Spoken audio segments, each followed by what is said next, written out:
என் அன்புக்குரியவர்களை, நம்முடைய இரட்சகர் மீட்பரும் ஆகிய இயேசு கிறிஸ்துவின் நாமத்தில் உங்களை அன்போடு கூட வாழ்த்துகின்றேன். நம்முடைய குடும்பத்தை நாம் எப்படி அமைப்பது, எப்படி நடத்துவது என்று இந்த வாரத்திலே கற்றுக்கொண்டிருக்கிறோம். இன்றைக்கும் மிக முக்கியமான ஒரு சத்தியத்தை நான் கற்றுக்கொள்ளப் போகிறோம். ஆண்டவரை அறிந்த குடும்பங்களில் சிறு வயதிலிருந்தே ஆண்டவருக்கடுத்த சில காரியங்களை குழந்தைகள் கற்றுக்கொள்ள வேண்டும். உங்கள் குழந்தைகளுக்கு முன்பதாக முதலாவது நீங்கள் நல்ல ஒரு முன்மாதிரியான வாழ்க்கை வாழ வேண்டும்.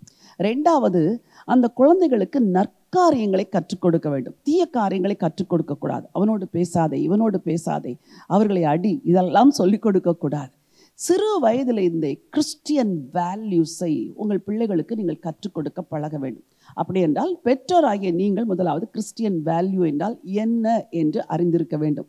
அது எங்கே எழுதப்பட்டிருக்கிறது? வேத வசனத்தில் எழுதப்பட்டிருக்கிறது. வேத வசனத்தையே படிக்காத ஒரு தகப்பனும் தாயும் தன் பிள்ளைகளுக்கு கிறிஸ்டியன் வேல்யூஸை சொல்லிக் கொடுக்க முடியாது. நீங்கள் உலக பெற்றோரை போல அதை செய்யாதே, இதை செய்யாதே என்று கண்டிக்கத்தான் செய்வீர்களை ஒழிய உங்கள் பிள்ளைகளுக்கு ஆண்டவருடைய வார்த்தையை ஆண்டவர் எதிர்பார்க்கிற விதத்திலே நீங்கள் சொல்லிக் கொடுக்க முடியாது.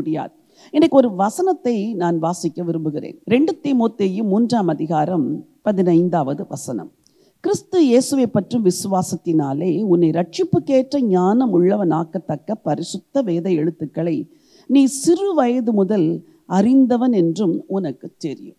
உன்னை ரட்சிப்புக்கேற்ற ஞானம் உள்ளவனாக்கத்தக்க பரிசுத்த வேத எழுத்துக்களை சிறு வயது முதலே நீ அறிந்தவன் என்று சொல்லுகிறார். அதன் பொருள் என்ன? நம்முடைய குடும்பத்தில் பிள்ளைகள் பிறக்கும் பொழுது பெற்றோர் எல்லாருக்கும் உடனடியாக எந்த ஸ்கூலிலே அட்மிஷன் போட வேண்டும், எங்கே சேர்க்க வேண்டும், என்னவாக மாற வேண்டும், என்ன படிக்க வைக்க வேண்டும், செகண்ட் லாங்குவேஜ் எதை போட வேண்டும், இப்படித்தான் மனம் போகிறதே ஒழிய எனக்கு ஆண்டவர் ஒரு குழந்தையை கொடுத்திருக்கிறார், இந்த குழந்தையை நான் தேவ பக்தியில் வளர்ப்பேன், ரட்சிப்புக்கேற்ற ஞானம் உள்ளவனாக்கத்தக்க வேத எழுத்துக்களை என் பிள்ளைக்கு கற்றுக் கொடுப்பேன் என்று நீங்கள் நினைக்க வேண்டும். வாலிப பிள்ளைகளை உங்களுக்கும் சொல்லுகிறேன், நாளைக்கு உங்களுக்கென்று ஆண்டவர் பிள்ளைகளையும் தலைமுறையும் கொடுக்கும் பொழுது அந்த பிள்ளைகளை எப்படியெல்லாம் வளர்க்க வேண்டும் என்று இப்பொழுதே நீங்கள் சில பிரின்சிபல்ஸை மனதில் வைத்துக் கொள்ள வேண்டும். பவுல் எழுதும் பொழுது சொல்லுகிறார், ரட்சிப்புக்கேற்ற ஞானம் உள்ளவனாக்கத்தக்க வேத எழுத்துக்களை நீ சிறு வயது முதலே கற்றுக்கொண்டாய். தீமோத்தேயுவே, கற்றுக் கொடுத்தது யார்? பாட்டியும் அம்மாவும். லோவிசாலும் ஐனிக்கையாலும் மிகுந்த கருத்தோடு தீமோத்தேயுக்கு வசனத்தை கற்றுக் கொடுத்திருக்கிறார்கள். பாட்டிமார்களே, உங்களுக்கு சொல்லுகிறேன், உங்கள் பிள்ளைகளைத்தான் பக்தி வழியிலே நீங்கள் நடத்த முடியவில்லை என்றால் அட்லீஸ்ட் உங்கள் கிராண்ட் சில்ட்ரனையாவது நீங்கள் ரட்சிப்புக்கேற்ற ஞானம் உள்ளவனாக்கத்தக்க வேத எழுத்துக்களை உங்கள் கிராண்ட் சில்ட்ரனுக்கு கற்றுக் கொடுத்து கர்த்தருக்குள் வளர்த்து விடுங்கள். உங்கள் பிள்ளைகளை உலக காரியங்களில் வளர்க்காதீர்கள். பிள்ளைகளோடு உட்கார்ந்து தேவையற்ற தொலைக்காட்சி காரியங்களை பார்க்காதிருங்கள். அவைகளெல்லாம் பிள்ளைகளை நாளைக்கு தீய வழியிலே இழுத்து சென்றுவிடும். நல்ல காரியங்களை பிள்ளைகளோடு உட்கார்ந்து பாருங்கள், நல்ல காரியங்களை பேசுங்கள், ஆண்டவருடைய வார்த்தைகளை வேத எழுத்துக்களை கற்றுக்கொடுங்கள். இப்படி கற்றதினால் பவுல் எழுதுகிறார், முந்தின வசனம், அதையும் வாசிக்க விரும்புகிறேன். நீ கற்று நிச்சயித்து கொண்டவைகளில் நிலைத்திரு, அவைகளை இன்னாரிடத்தில் கற்றாய் என்று நீ அறிந்திருக்கிறாய் என்று பவுல் சொல்கிறார். தீமோத்தேயு, சிறு வயதிலிருந்தே வேத எழுத்துக்களை உன் பெற்றோரிடத்தில் கற்றுக்கொண்டாய். அது உன்னை ரட்சிப்புக்கேற்ற ஞானம் உள்ளவனாக்கத்தக்க மகனாக மாற்றியது. இப்பொழுது நான் உனக்கு எத்தனையோ காரியங்களை கற்றுக் கொடுத்தேன். ஒரு குழந்தைக்கு இள வயதிலேயே வசனத்தை வித்தாக அந்த பிள்ளையின் இருதயத்தில் பதிக்கும் பொழுது அந்த பிள்ளையின் வாழ்நாள் முழுவதும் அந்த வசனம் அந்த பிள்ளையை நடத்தி செல்கிறது. பெற்றோரே, உங்கள் பிள்ளைகளுக்கு கர்த்தருடைய வேதத்தை கற்றுக் கொடுக்கிற மிகப்பெரிய ஒரு உத்தரவாதத்தை கையில் எடுங்கள்.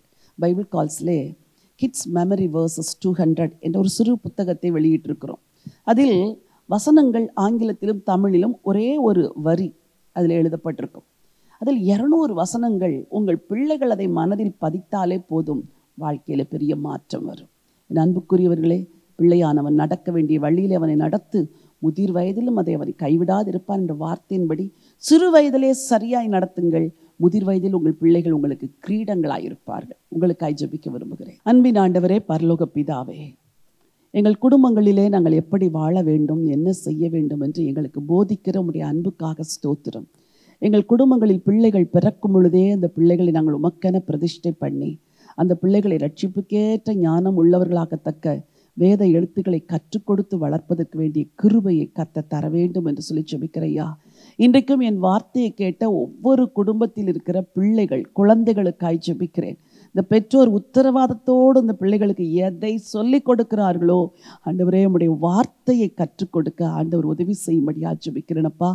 ஒவ்வொரு குடும்பத்தின் மேல் உம்முடைய ஆசீர்வாதம் நிறைவாய் தங்கட்டும். மீட்பர் இயேசுவின் நாமத்தில் பிதாவே, ஆமென். பிரியமானவர்களே, சிறு வயதில் உங்கள் பிள்ளைகளை பக்தியின் மார்க்கத்தில் நடத்துங்கள். முதிர் வயதிலும் உங்கள் பிள்ளைகள் அதை கைவிடாதிருப்பார்கள். இந்த நினைவோடு இந்த நாளை துவங்குங்கள். இந்த நாள் ஒரு வெற்றியின் நாள். God bless you.